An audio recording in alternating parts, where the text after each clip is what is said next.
తెలుగు రాష్ట్రాల్లో అతిపెద్ద lift manufacturer lifts ట్రై.com dealership కూడా ఇవ్వబడును.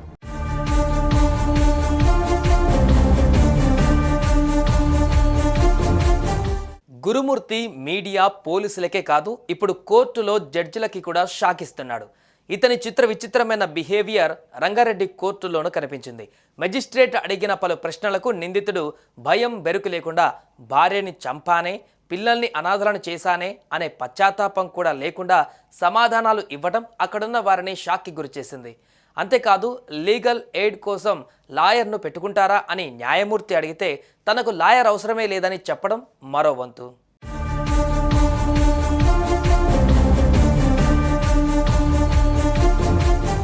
హైదరాబాద్ మీరుపేటలో భార్యను అత్యంత కిరాతకంగా హత్య చేసిన కేసులో నిందితుడు ఆర్మీ మాజీ ఉద్యోగి గురుమూర్తి నేరాన్ని అంగీకరించాడు.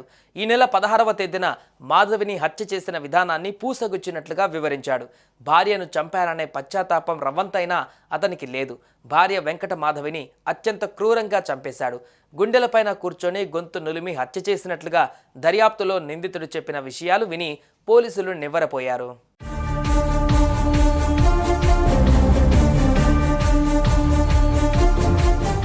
గురుమూర్తి విచిత్రమైన బిహేవియర్ రంగారెడ్డి కోర్టులోనూ కనిపించింది. భార్యను చంపేసి కిరాతకంగా వ్యవహరించిన గురుమూర్తిని తాజాగా రంగారెడ్డి జిల్లా కోర్టులో హాజరుపరిచారు. ఈ సందర్భంగా మెజిస్ట్రేట్ అడిగిన పలు ప్రశ్నలకు నిందితుడు బెరుకు లేకుండా, ఎలాంటి పశ్చాత్తాపానికి గురి కాకుండా సమాధానాలు ఇవ్వడం అక్కడున్న వారిని విస్మయానికి గురిచేసింది. పోలీసులు తనను కొట్టలేదని, తనకు వైద్య పరీక్షలు చేయించినట్లుగా వెల్లడించారు. లీగల్ ఎయిడ్ కోసం లాయర్ను పెట్టుకుంటారా అని న్యాయమూర్తి అడిగితే తనకు లాయర్ అవసరం లేదని బదులివ్వడంతో పాటు తాను జైల్లో ఉంటానని చెప్పడం గమనార్హం. దీంతో అతన్ని చెర్లపల్లి జైలుకు తరలించారు. అక్కడే 14 రోజులు రిమాండ్లో ఉండనున్నాడు. ఆ తర్వాత తదుపరి చర్యల కోసం నిర్ణయం తీసుకుంటారు.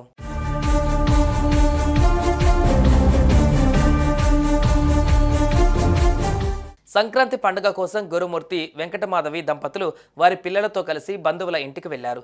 భార్యను చంపాలని అప్పటికే ప్లాన్ వేసుకున్న గురుమూర్తి పిల్లల ఎదురుగా భార్యపై దాడి చేస్తే అందరికీ తెలుస్తుందని భావించాడు. అందుకే పిల్లలను చుట్టాల ఇంటి వద్దే వదిలిపెట్టాడు. ఇంటికి వచ్చాక తొలుత భార్యతో గొడవ పెట్టుకున్నాడు.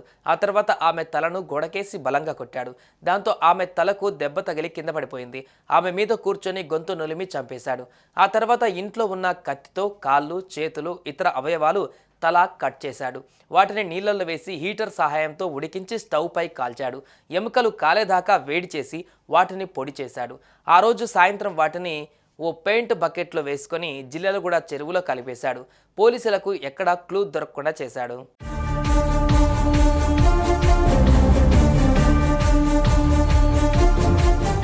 ఇదంతా ఒక ఎత్తు అయితే, భార్యను చంపేసి ఆమె శవాన్ని కిరాతకంగా మాయం చేసిన గంటల వ్యవధిలోనే పిల్లల్ని ఇంటికి తీసుకువచ్చిన వైనం వెలుగు చూసింది. ఇద్దరు పిల్లలు అమ్మ ఎక్కడికి వెళ్ళిందంటే బయటకు వెళ్ళిందని చెప్పడంతో పాటు ఇంట్లో దుర్వాసన వస్తుందని అడగ్గా పండగ రోజులు కావడంతో చుట్టుపక్కల వారు మటన్ వండుతున్నారని, ఒకసారి డ్రైనేజీ వాసన అంటూ వారిని సమాధానపరిచినట్లుగా తెలుస్తోంది. ఎయిర్ ఫ్రెషనర్తో స్మెల్ రాకుండా చేసే ప్రయత్నం చేశాడు. వారు ఆకలి అంటే ఆన్లైన్లో ఫుడ్ తెప్పించాడు. గురుమూర్తి తన ఇంట్లోని బాత్రూంలో మాధవి మృతదేహాన్ని ముక్కలు చేశాడు. ఈ విషయం తెలియని పిల్లలు అదే బాత్రూం వాడారు. పిల్లలు ఇంట్లో ఉన్నప్పుడు పడక గదిలోకి వెళ్లకుండా దానికి తాళం వేశాడు. పిల్లలకు అనుమానం రాకుండా, ఎలాంటి లోటు లేకుండా 2 రోజులు అదే ఇంట్లో గురుమూర్తి ఉన్నాడు.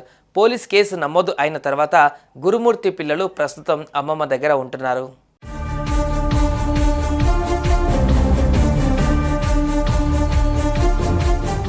సుమన్ టీవీలో మీ పర్సనల్ అండ్ బిజినెస్ ప్రమోషన్స్ కోసం కింది నెంబర్కి కాంటాక్ట్ చేయండి.